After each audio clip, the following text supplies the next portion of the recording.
Video on tehty kaupallisessa yhteistyössä Jukka Lepikön kanssa.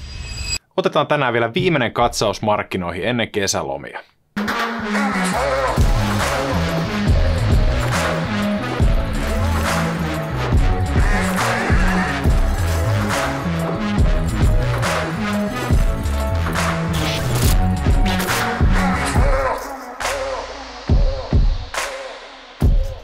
Tervetuloa taas Traders Clubin pariin. Täällä minä ja Jukka jälleen kerran kevään viimeisen kerran otetaan katsaus markkinoihin ja keskustellaan siitä, että miten me saataisiin susta parempi treidaaja.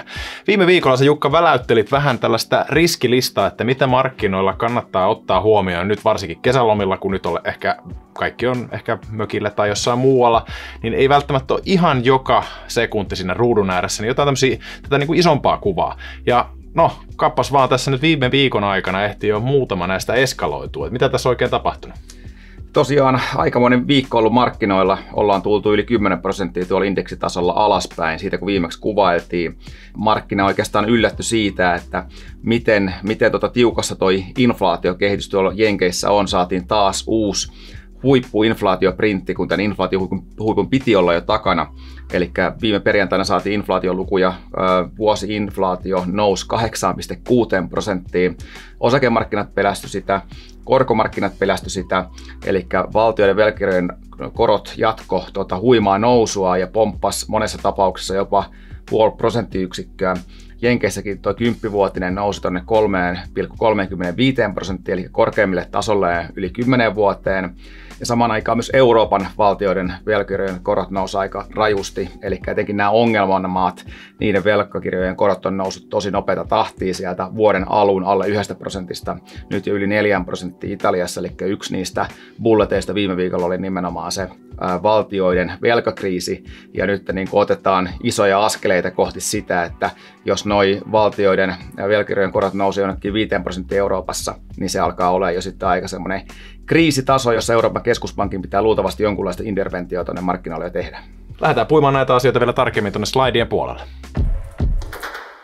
Se on, kuulkaas hyvät naiset ja herrat, semmonen homma, että SP500 on nyt valahtanut karhumarkkinan puolelle, eli tullut 20% all-time high lukemista, ja niin kuin kuvasta näkyy, niin aletaan hippomaan jo dollarimääräisesti samanlaista droppia kuin mitä koronadropissa, ja dollarimääräisesti itse asiassa jo enemmän kuin mitä tuolla finanssikriisin aikana. Toki tässä on varmaan osakemarkkina kasvanut ja dollareita enemmän liikkeellä, että siinä mielessä tämä ehkä inflaatiokorjattu luku näyttäisi jotain muuta, mutta silti ollaan aika hurjissa lukemissa. Tosiaan tämä on se määrä, mitä markkina-arvosta on pyyhkiytynyt pelkästään osakemarkkinan puolelta.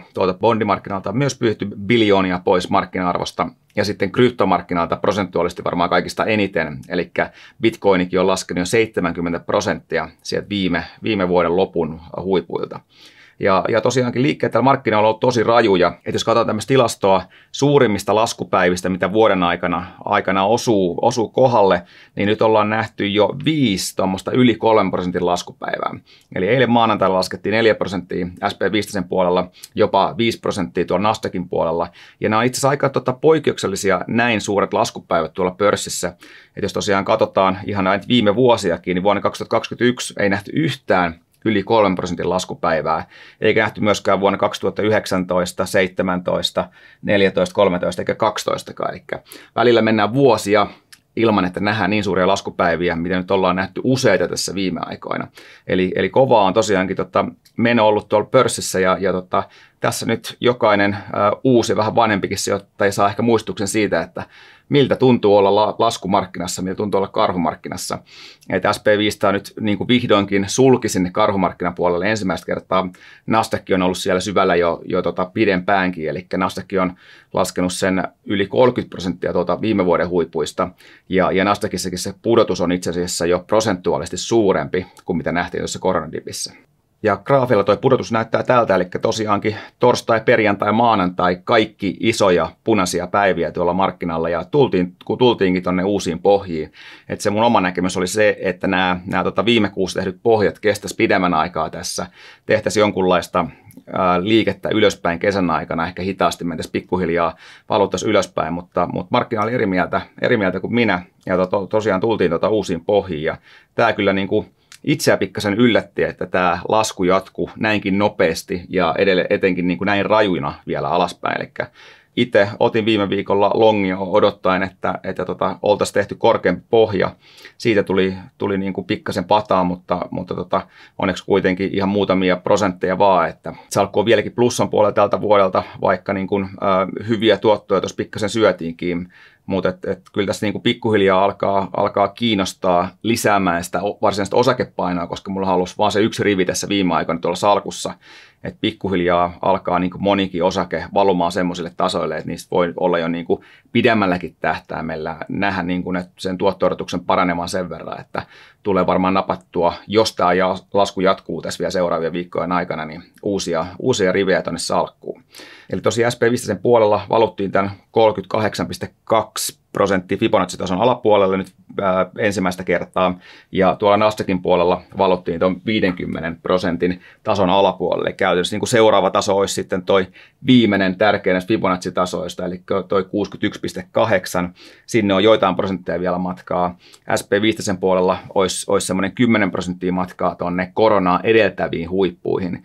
Eli sieltä niin kuin tiettyjä tämmöisiä teknisiä tukitasoja löytyy tällä hetkellä markkinalta, mutta tosiaankin voi sanoa, että ollaan vahvassa laskutrendissä ja vaikka sieltä löytyy niitä tukitasoja, niin ne ei välttämättä käännä sitä markkinan suuntaa, vaikkakin ne ehkä toimii niin kuin semmoisilla hetkellisinä tukitasoina, että niissä saadaan jotain reaktioita ylöspäin, mutta luultavasti näitä tärkeimpiä tukitasoja tässä niin kuin kesän aikana tuun longaamaan huolimatta siitä, että nyt ollaankin laskutrendissä, että etenkin tällä hetkellä tuo markkina vaikuttaa aika ylimyydyltä. Et jos katsotaan ihan sitä, että kuinka moni osake treidaa 50 liukuvan keskiarvon yläpuolella, niin niitä on vain 4,6%, mikä tarkoittaa sitä, että ollaan tämmöisessä niin kuin ihan äärimmäisen harvinaisessa ylimyydyssä tilanteessa.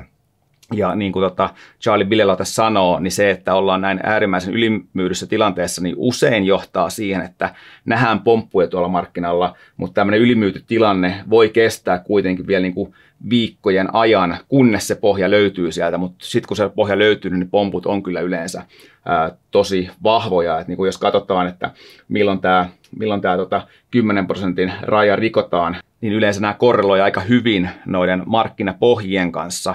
Toki nyt ollaan ehkä niin kuin syvemmässä ja pitkäjaksoisemmassa karhumarkkinassa kuin mitä se ollaan viimeisen 10 vuoden aikana nähty, että usein nämä on niin kuin osunut tänne varsinaisiin pohjiin, mutta jos mennään tuonne vähän pidemmälle historiassa, vaikka tuonne viimeiseen kunnon pitkäaikaiseen laskumarkkinaan, eli tuonne finanssikriisiin, niin nähdään, että siellä kuitenkin tuo niin kuin ylimyyty tilanne voi jatkuu jonkun verran, ja se lasku voi tosiaan jatkuu aika niin kuin pitkälle syvemmälle vielä.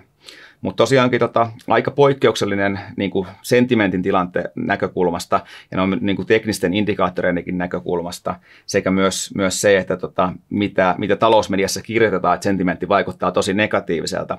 Eli niin kuin nähdään tässä, että kun on viimeksi kirjoitettu karhumarkkinarallista näin paljon, niin usein silloin tapana olla niin kuin aika lähellä noita pohjakosketuksia tässä, mutta kuten sanottu, niin tämäkään ei ole mikään äärimmäisen hyvä ajoitusindikaattori välttämättä, mutta kertoo vaan siitä niin kuin negatiivisesta sentimentistä, mikä tällä hetkellä tuolla markkinalla vallitsee.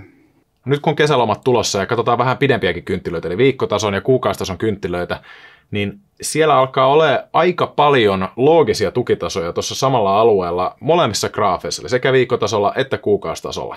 Eli siellä toi 3400-3600, niin siinä on molemmissa just toi liukuva keskiarvo tulossa kohti, siinä on myös tämä Fibo-taso, ja sitten taas jos katsoo tänne aikaisempia huippuja tai muita kohtia, missä ollaan huideltu, niin täällä on selkeästi jonkinnäköinen vastustaso ollut kautta tukitaso ollut, sitten täällä on myös tämä koronaa edeltävä huippu. Tässä on todella monet tähdet ikään kuin osuu samalle linjastolle tuonne graafille, ja voisi olettaa ainakin, että siinä olisi ihan looginen longipaikka, että niin kuin sanoit just, että sitten kun niitä tukitasoja rupeaa tulee vastaan, niin meet longiksi, niin varmaan nämä on nyt semmoisia spotteja, mitä säkin oot miettinyt. Joo, tosiaankin toi 3500 on ihan selkeästi niin kuin toi suurin ja vahvin tärkein taso, minkä tällä hetkellä tuolta niin kuin graafeilta näkee selkeästi monelta eri timeframeilta. Eli se on varmaan niin kuin se loogisin paikka hypätä longiksi, mutta kuten sanoit, niin nämä tukitasot näissä, etenkin näin isoilla timeframeilla, niin nämä ennemminkin on tämmöisiä niin kuin rangeja, eikä sitä yksittäinen niin kuin pisteluku siellä. Et kuten sanoit, 3400-3600 välistä löytyy tällä hetkellä ihan selkeästi niin kuin tosi paljon erilaisia tärkeitä tasoja tällä hetkellä täältä niin kuin isommiltakin timeframeilta kuin pelkästään päivägraafilta.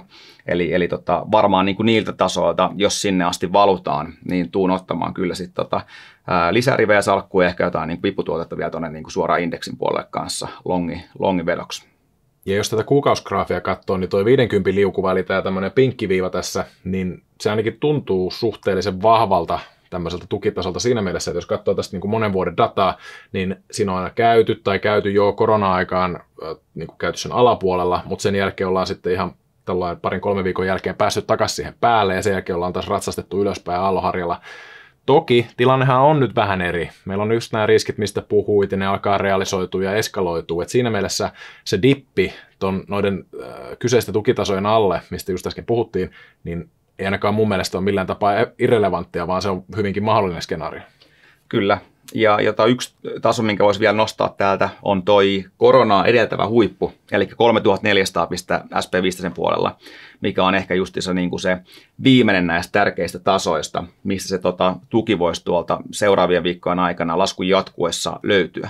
Ja muistutuksena vielä, eli tosiaankin karhumarkkinoissa nämä rallit on yleensä todella vahvoja, että niin samalla tavalla kun nähdään nyt vahvaa laskua, niin ne pomputkin on usein niin kuin ihan poikkeuksellisen vahvoja, ja sen takia niitä niin kuin kannattaa haarukoida sieltä, ja niitä myös voi pelata, että vaikka nyt ollaankin laskutrendissä, niin kuten käytiin tuossa niin kuin sentimentin ja noin niin kuin teknisen niin kuin indikaattoreiden näkökulmasta ollaan niin ylimyyrisessä tilanteessa, että tällä hetkellä näkisin, että se niin kuin tuottoriskisuuden myöskään siellä shorttipuolella ei ole niin kuin erityisen hyvä, joten ennemminkin alan pikkuhiljaa laskun jatkuessa etsimään niitä longipaikkoja ja nimenomaan hakemaan niitä niin kuin vahvoja karhumarkkinaralleja, niin kuin nähdään tästä nämä viimeiset 2 pitkää karhumarkkinaa, niin siellä nähdään useita 10 jopa 20% nousuja, eli siellä tosiaankin löytyy niitä pelipaikkoja, ja nämä nousut voi kestää tosiaankin viikkoja tai jopa kuukausia. Nyt nämä kaikki pomput, mitä me ollaan tähän mennessä nähty, ne on ollut niin kuin aika niin kuin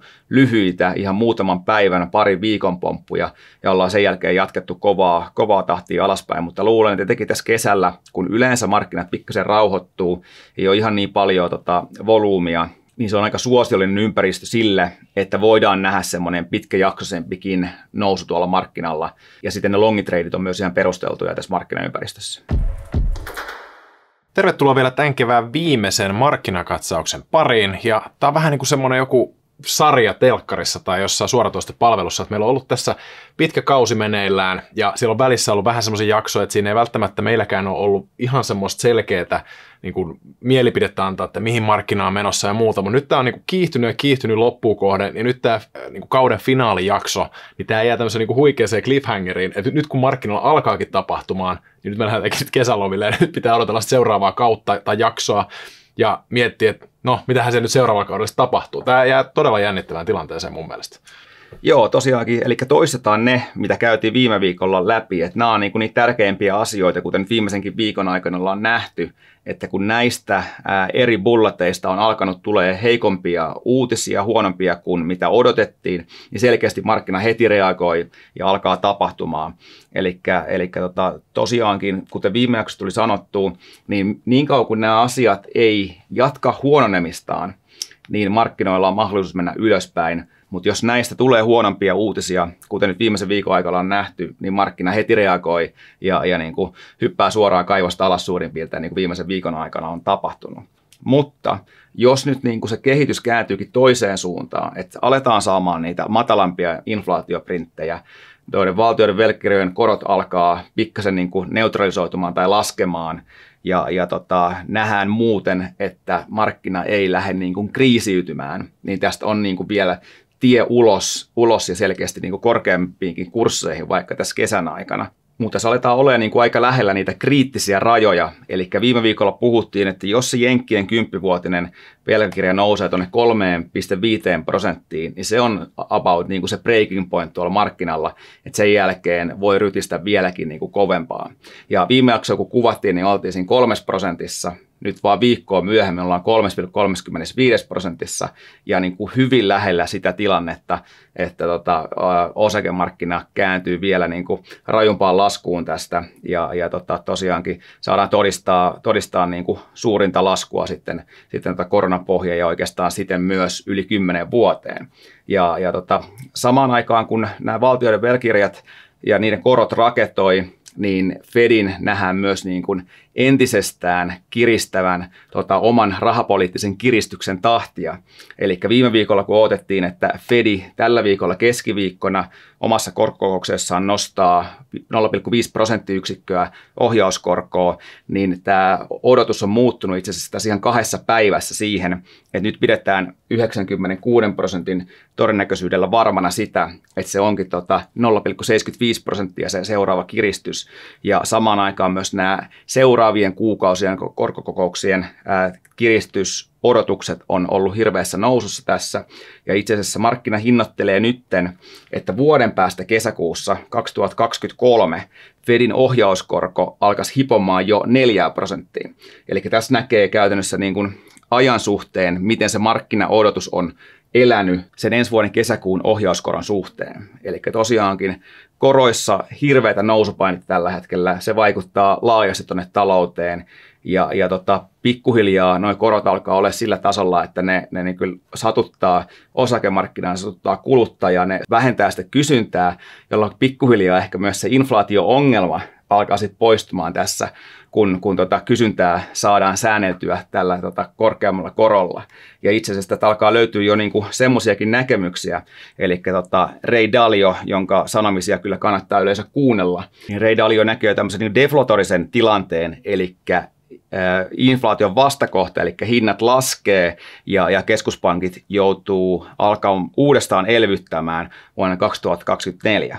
Ja Mikko, joka on toinen, jonka ajatuksia varmasti kannattaa kuunnella, mitä tulee osakemarkkinoihin, niin näkee kanssa, että ensi vuonna se inflaatio olisi jo hidastunut sinne niille havinoille, missä keskuspankki sen inflaation haluaa olemankin. Eli käytännössä sitä myötä, kun talous hidastuu tässä, niin se inflaatio-ongelma alkaa ikään kuin itsestään poistumaan, joka taas vapauttaa keskuspankin käsiä siitä, että voidaan nostaa vähän kaasua sieltä kiristyvän rahapolitiikan pedaalilta ja ennemminkin taas niin kuin miettiä sitä, että miten sitä kasvua saadaan tuettua, ehkä lisättyä likviditeettiä markkinalle ja sitten tämä on taas semmoinen skenaario, mistä osakemarkkina noin historiallisesti on tykännyt tässä viimeisen 10 vuoden aikana. Eli tässä ollaan vähän niin kuin myrskyn silmässä tällä hetkellä ja niin kuin, tässä on monta skenaarioa, missä voidaan mennä vielä niin kuin syvemmälle sieltä rotkosta alaspäin, mutta pikkuhiljaa se niin kuin heikkous ja niin kuin hetkellinen puhdistus taas niin kuin avaa ovia sille uudelle kasvulle ja uudelle nousumarkkinalle sitten jossain vaiheessa tuolla osakemarkkinoiden puolella.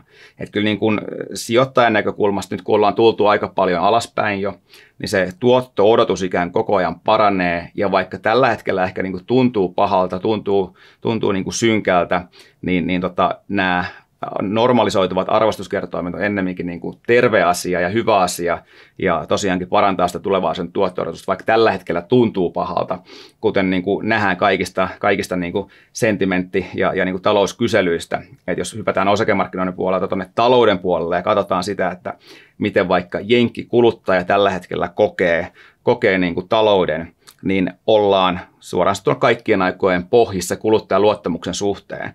Eli tällä hetkellä printataan matalampia lukemia kuin näissä aikaisemmissa taantumissakin tuolla kuluttajaluottamuksen suhteen. Eli täältäkin jossain vaiheessa taas löytyy se pohja kuluttajaluottamuksesta ja yleensä nämä matalat kuluttajaluottamukset on niin kuin hyvä indikaatio taas osakemarkkinan pitkän aikavälin tuotto-odotuksen paranemisesta. Eli yleensä kun kaikki näyttää pahalta, niin sieltä on suunta sitten vaan ylöspäin.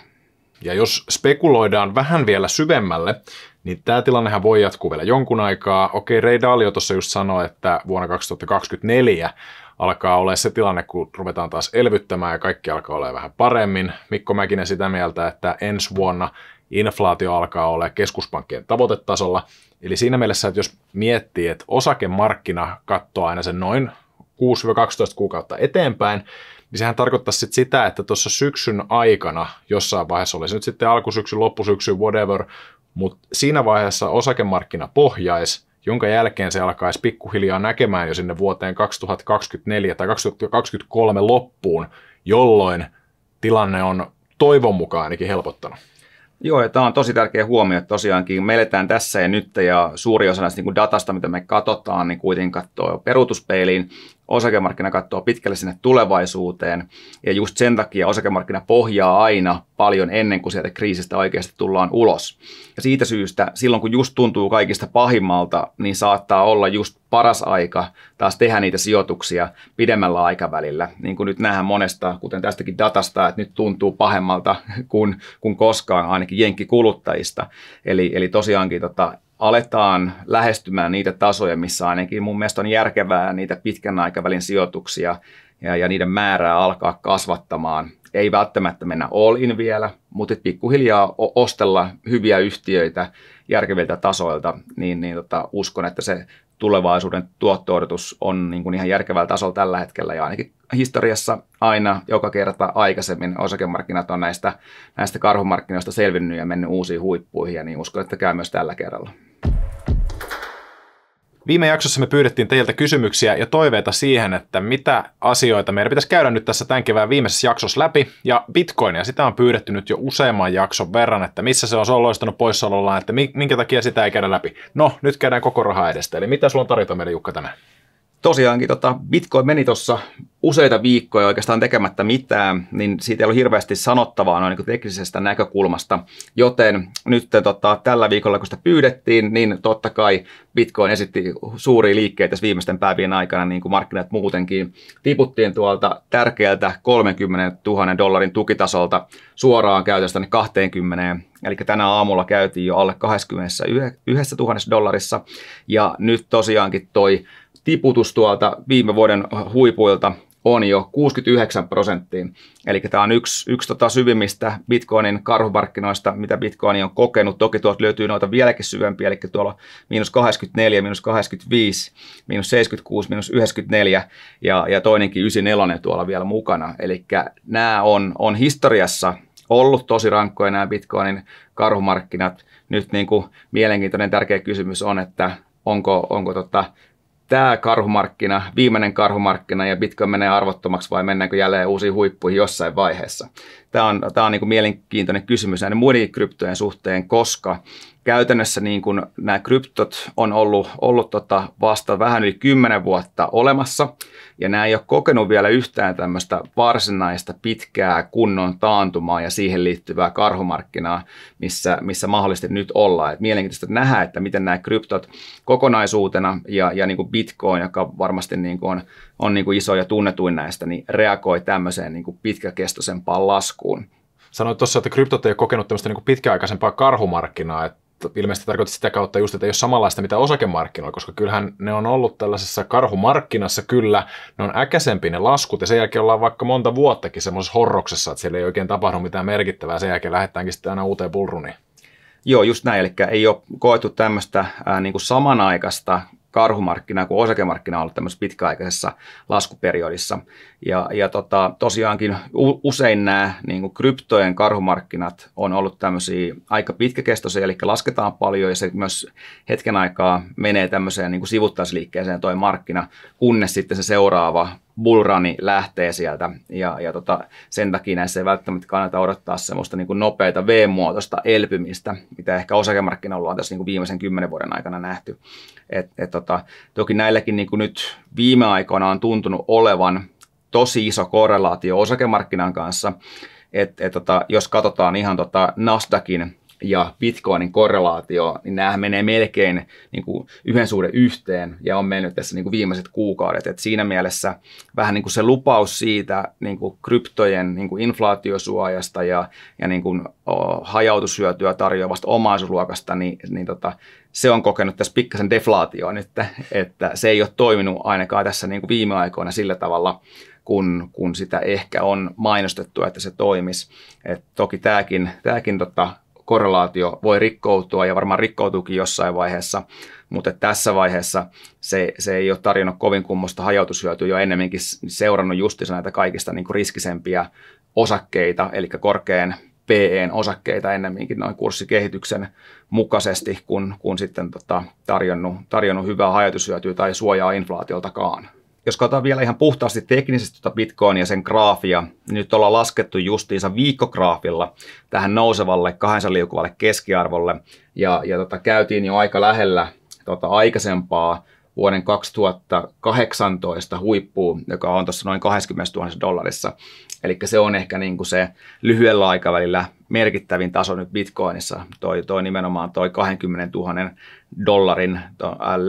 lähellä olevat arvot. Eli tosiaankin, jos niin kuin näiltä tasoilta löytyy tukea, niin sen pitäisi olla suurin piirtein tässä päin. Jos tullaan alle 20 tonniin, niin sen jälkeen voidaan tulla taas ihan selkeästi alempiin hintoihin, eli tuolta löytyy seuraavan kerran tukitasoa sitten ennemminkin tuolta jostain $15,000 kohdilta. Äsken totesit osakemarkkinoista sen, että todennäköisesti tästäkin karhumarkkinasta tullaan selviämään. Mulla on vähän semmoinen olo myös näiden kryptojen suhteen. Eli näähän nyt on mennyt monta kierrosta ja tässä yli ja ympäri ja ali ja ryöpytetty ja heitetty köliali ja muuta. Ja joka kerta siellä on aina ne vahvimmat kryptot, joilla nähdään jonkinnäköistä käyttötarkoitusta ja jonkinnäköistä arvoa, niin nehän on aina sitten lähteneet uudestaan uuteen bullruniin. Ja edelleen vähän semmoinen fiilis, että taas jälleen kerran, kun tässä käydään nyt tämä perinteiseksi muodostunut kryptotalvi läpi, niin sen jälkeen taas sieltä sitten ne vahvimmat lähtee taas uuteen nousuun. Joo, eli aika samanlainen näkemys, että varmasti niin kuin moni näistä kryptovaluutoista saattaa tässä niin kuin matkalla kuolla, ja osa näistä niin kuin nousee sitten vielä uudestaan siihen uuteen härkämarkkinaan.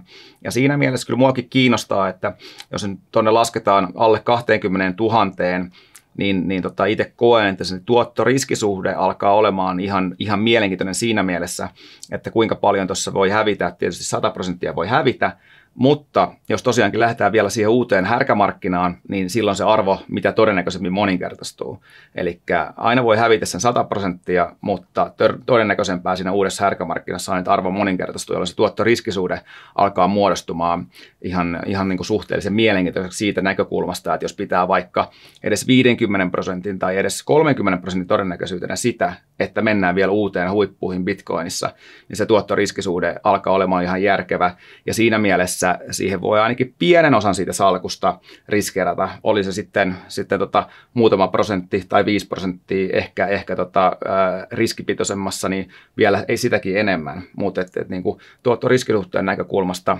se alkaa olemaan jo niin kuin ihan mielenkiintoinen vaihtoehto ainakin. Ja sitten seuraavan aiheen pariin. Itse asiassa tämä kommentti löytyi toissaviikkoisesta jaksosta. Ja tässä tosiaan haluttiin vielä nostaa se esille, että me ei käyty oikeastaan kunnolla työllisyystilannetta läpi ja se, että miten se vaikuttaa sitten inflaatioon. Tosiaan toi työllisyystilanne Jenkeissä on oikeastaan palannut jo sille koronaa edeltävälle tasolle.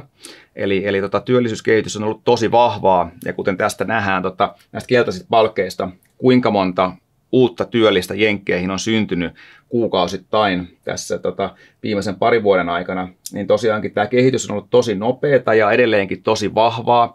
Eli huolimatta siitä, että niin kuin kuluttajaluottamus ja yritysten luottamus, toimitusjohtajan luottamus on niin kuin aika alamaissa, niin uusia työpaikkoja syntyy kuitenkin edelleenkin huomattavasti nopeampaa tahtia kuin esimerkiksi ennen koronaa, huolimatta siitä, että nyt ollaan saavutettu jo samanlainen työllisyystilanne tuolla Jenkeissä kuitenkin. Et siinä mielessä tämä aika kuuma työmarkkina on kuitenkin ihan hyvä merkki sen suhteen, että avoimia työpaikkoja on edelleenkin oikeastaan melkein ennätyksellisen paljon. Ja nyt kun talous jäähtyy ja yritykset varmasti alkaa, ja niin kuin on osa jo kertonutkin, että alkaa vähentämään työntekijöitä, niin työllistymismahdollisuudet on kuitenkin erittäin hyvät edelleenkin, koska niitä avoimia työpaikkoja on niin paljon. Ja kaikilla asioilla on aina kaksi puolta, eli tässä ikään kuin se huono puoli on se, että kun inflaatio on iso riesa, niin tämä kireä työmarkkina nostaa palkkoja, ja on siten ikään kuin huono puoli, mutta mä näkisin tämän niin kuin tässä ikään kuin huonossa tilanteessa kuitenkin hyvänä asiana sitä kautta, että tämä tarjoaa niin kuin tietynlaisen niin kuin turvapatjan sille, että kun yritykset alkaa irtisanomaan, niin yleensä se taantumakierre nimenomaan niin kuin, lähtee liikenteeseen ja vahvistuu siitä, että irtisanomiset alkaa niin kuin kiertämään tuolla niin kuin taloudessa, ja kun osa yrityksistä alkaa vähentämään porukkaa, niin se johtaa sitten alihankkijoiden niin kuin porukan vähentämiseen ja muutenkin sen yleisen taloussentimentin heikentymiseen niin, että aletaan tehostamaan, vähentämään työntekijöitä, mutta nyt niin kuin, tämä tarjoaa niin kuin semmoista turvaa siihen, tämä niin kuin kireä työmarkkina, että ei tule niin kuin sitä normaalia taantumaan johtavaa kierrettä ainakaan niin helposti, koska avoimia työpaikkoja on tällä hetkellä niin paljon. Et vaikka se nimenomaan tätä inflaatio-ongelmaa pikkasen ruokkii, niin siinäkin ehkä se toinen näkökulma on vielä se, että se on ihan hyvä, että nämä palkat kuitenkin nousee tässä niin kuin korkean inflaation mukana edes niin kuin osittain siinä samassa tahdissa, että jos se palkkakehitys olisi vielä vaikka niin kuin nollissa tai negatiivista, niin se vielä ikään kuin tehostaisi tai vahvistaisi sitä inflaation vaikutusta näiden nousevien kustannusten muodossa. Että se on ihan hyvä, että sitä palkkainflaatiotakin on siellä, niin ne palkat edes niin kuin osittain pysyy siinä samassa tahdissa.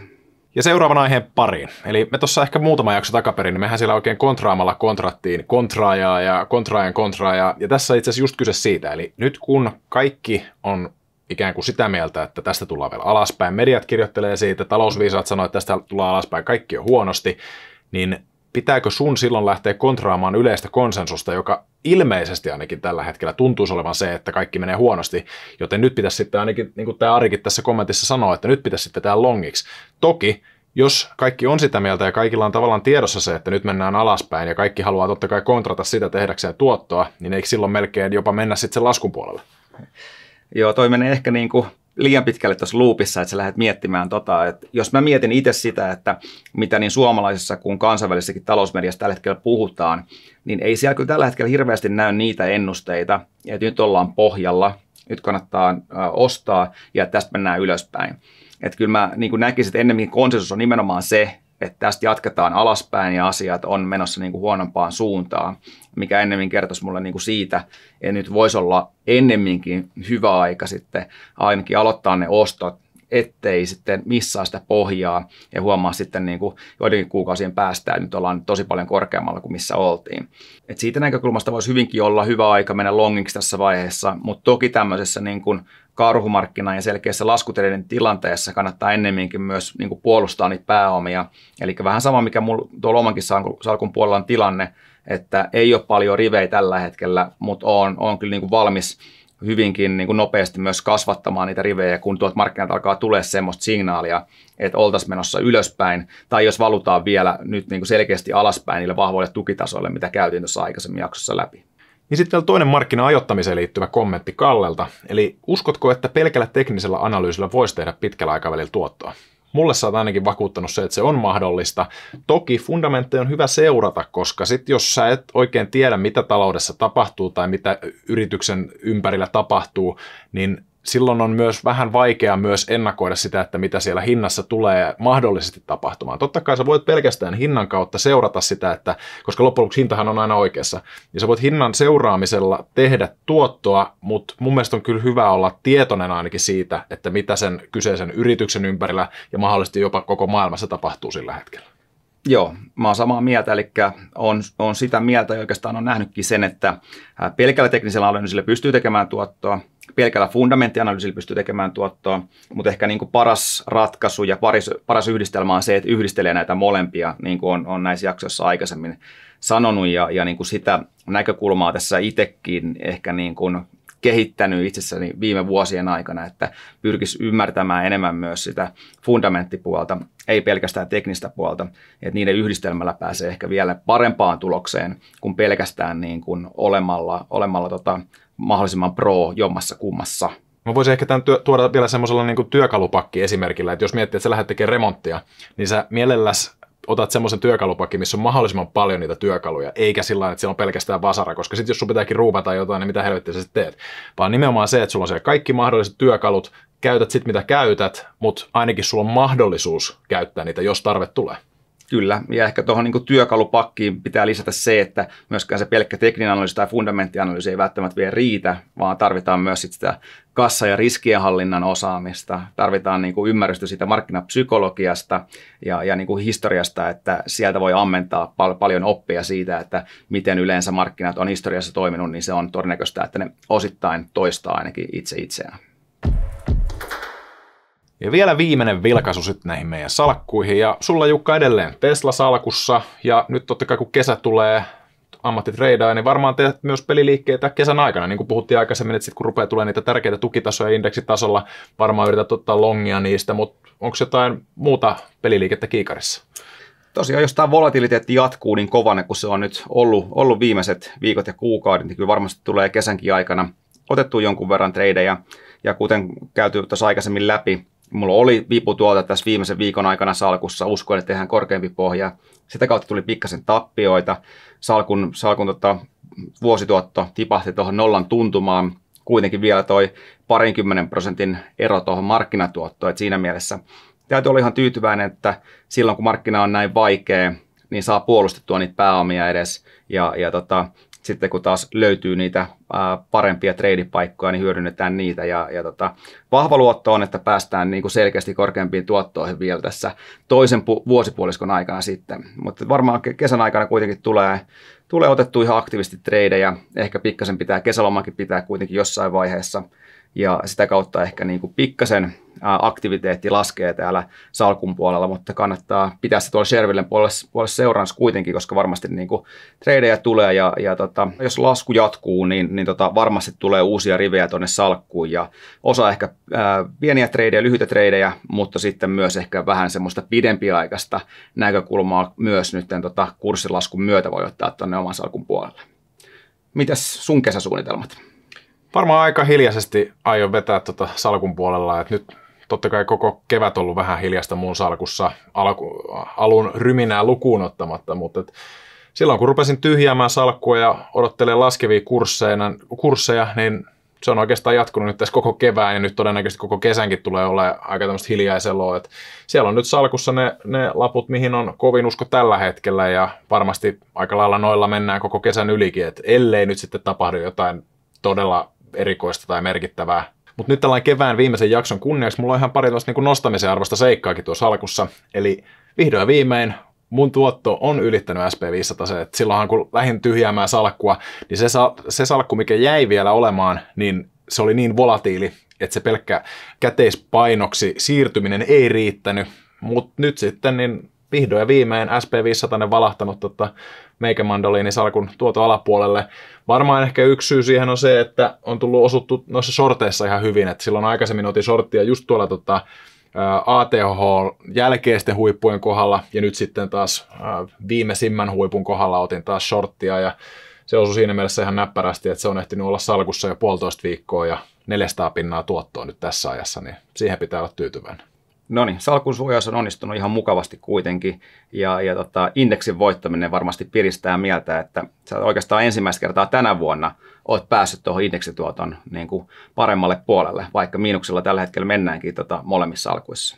Viime jaksossa mä taisin sitä jotain manaillakin, että nyt sitten syksyllä niin vedetään sitten ohi. Et toivon mukaan tämä nyt jatkuu näin, mutta olisi se kiva, että jos ottaisi jo pienen etumatka nyt tässä kesän aikana, että jos kurssit jatkaakin laskua ja meikä vetää edes tuossa suurin piirtein samoissa ja sen jälkeen sitten syksyllä, jos ja kun lähdetään ylöspäin, niin siinä on sitten jo pieni etumatka tavallaan indeksin nähden. Loistavaa, näin tehdään. Mutta lopetellaan kevään viimeistä jaksoa tähän näin. Ei kuitenkaan tarvitse ottaa ihan syksyyn asti, että kuulee meistä seuraavan kerran, että mikäs meillä on kesän aikataulu. Suurin piirtein kuukauden päästä pitäisi tulla sitten seuraava jakso, eli meikä lähtee muutaman viikon lomalle, mutta otetaan nyt tuossa noin kuukauden päästä, varmasti somekanavissa mainostetaan sitä ahkerasti, että nyt ollaan tässä paikan päällä tekemässä uutta jaksoa, niin saadaan sitten jonkinnäköinen tämmöinen keskikesän katsaus, että onko markkinoilla mahdollisesti tapahtunut jotain tai mennäänkö edelleen näissä samoissa, mutta katsotaan sitten kuukauden päästä uudelleen. Eli kuukauden päästä tilannekatsaus, sen jälkeen jatketaan pikkasen lomia ja sitten palaillaan kesälomien jälkeen taas takaisin siihen viikoittaiseen rytmiin. Joo, uusi kausi tarttaa sitten taas syksyn puolella, mutta jotkut on ehkä huomanneet, että meillä on tässä pöydällä jotain tämmöisiä herkkuja ja näitä lipsiksi. näitä lippiksi on pyydetty useampaan otteeseen, että voitaisiko niitä arpoa. Me saatiin vihdoin ja viimein uusi erä niitä tonne meidän varastoon. Niin pistetään niitä nyt tämän kevään, ei viimeisen, vaan kevään viimeisen jakson kunniaksi jakoon taas samat vanhat tutut jutut, eli pistä peukkoa, pistä kanavaa tilaukseen ja kommentoi videon alle, että millaisella salkulla sä lähdet kesää kohti ja aiotko mahdollisesti tehdä jonkinnäköisiä peliliikkeitä kesän aikana, vaan vietätkö aikas mieluummin jossain sitten laiturin nokassa norkoille. Mutta 5 hattua ja 5 kirjaa lähdössä, saa tämmöisen kivan kombon, että lähtee lätsä ja kirja siihen mukaan ja sitten kiva viettää se aika sillä laiturin nokassa, lätsä päässä ja kirja kädessä. Mutta nähdään kuukauden päästä ihan normaalin tapaan. Morjens. Hyvää kesää.